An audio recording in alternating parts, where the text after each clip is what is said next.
সিতাই বিধানসভা কেন্দ্রে বিজেপি প্রার্থী ঘোষণা হওয়ার পরই কিন্তু বিক্ষোভ দেখালেন বিজেপি কর্মী সমর্থকেরা। এদিন সিতাই বিধানসভা কেন্দ্রে বিজেপি প্রার্থীর তালিকা যেই প্রকাশ হয়েছে এবং ঘোষণা হওয়ার সাথে সাথেই কিন্তু সেখানটাতে দেখা গেছে বংশীবদনের ঘনিষ্ঠ বন্ধু আশুতোষ বর্মাকে প্রার্থী করেছে বিজেপি নেতৃত্ব। আর তারপরেই কিন্তু সিতাই বিধানসভার অন্তর্গত যে গোসানিমারি এলাকায় বিজেপি দলীয় কার্যালয়ে বিক্ষোভ দেখাতে শুরু করেছেন বিজেপি কর্মী সমর্থকেরা। তাদের অভিযোগ এই প্রার্থী তাদের চলবে না, প্রার্থী বদল করতে হবে। আর সেই দাবিতে তারা আন্দোলন করতে থাকেন। যদিও সিতাইয়ের বিজেপি নেতা দীপক রায় দাবি করেছেন কোনো রকম বিক্ষোভ হয়নি, এদিন পার্টির মিটিং হয়েছে বলেও তিনি জানিয়েছেন। অন্যদিকে এ নিয়ে গ্রেটার নেতা বংশীবদন বর্মন জানিয়েছেন এক ব্যক্তিকে কি সবার পছন্দ হয়, এটি সর্বভারতীয় দলের সদস্যদের সাথে তার কথা হয়েছে। কি জানিয়েছেন সাংবাদিকদের মুখোমুখি হয়ে তিনি, শুনে নেব।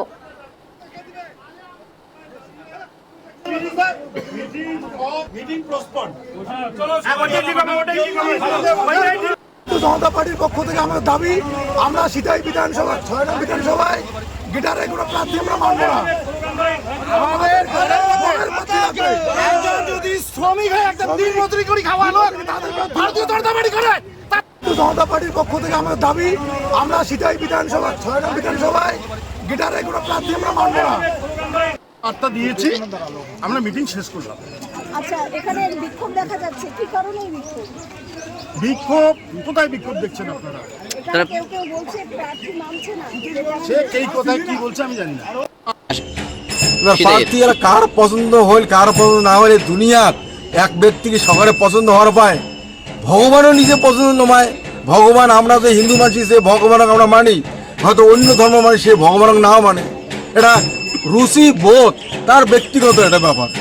এটা সর্বভারতীয় দল, এবার সর্বভারতীয় দলের সাথে আমার কথা হয়েছে, আমরা সমর্থন করছি।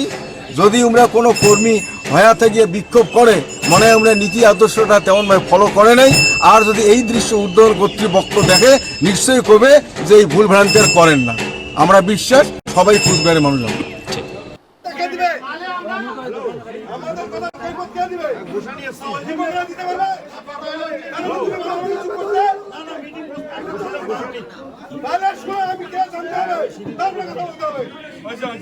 ভাই